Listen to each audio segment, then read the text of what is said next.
What's up, everybody? Today we're going to watch a hand breakdown between two celebrity poker players, John Hamm and David Wain. This is on Poker Night Live, hosted by the GOAT of announcers, Joe Stapleton, and let's get right into it. Action's going to start on John Hamm, who's going to straddle to $10. It's going to fold around to David Wain on the button, who's going to look down to pocket jacks. He's just going to flat call, and then Hoodie Allen and Heckathorn are also going to follow along and call.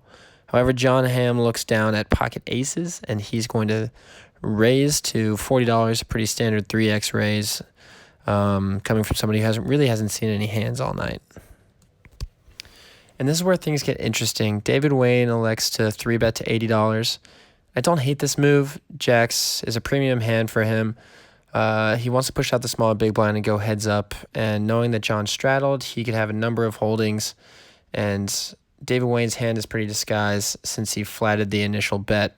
However, his sizing here isn't that great. He's making the min raise and almost invites a 4-bet from John if he has anything other than air. And that's what John decides to do. He decides to 4-bet David Wain to $200. Without much thinking or hesitation, David Wain elects on a call. He's going to call off the rest of the 200, which is about half of his stack at the point, and we're going to see a flop. And the flop comes to 4-9-10 with two spades, and this is a great flop for John. He's holding the nut flush blocker to the spades. Most likely, David Wain didn't connect with anything on that flop, knowing how strong he was pre-flop. And so this is a pretty good chance for John to double up, so he decides to rip it all in there. And David Wain isn't left with too tough a decision. John's played this hand pretty face-up. He 4-bet pre-flop, and then knowing that David probably didn't connect with anything with the 4-9-10, he decides to rip it all in.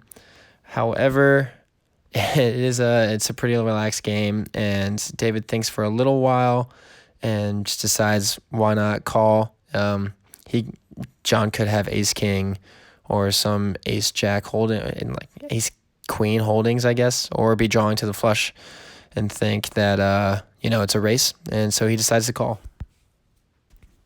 Sadly, David Wain is going to suck out on John here and spike the jack on the river. He gets to double up, but a lot of laughs around the table. John doesn't seem too upset. I've got the strong feeling that he's worth the $500 rebuy. And that does it for this hand breakdown. Thanks for watching. Hope you liked it. If you did like it, go ahead and subscribe, and hope to see you back here next time. Thanks.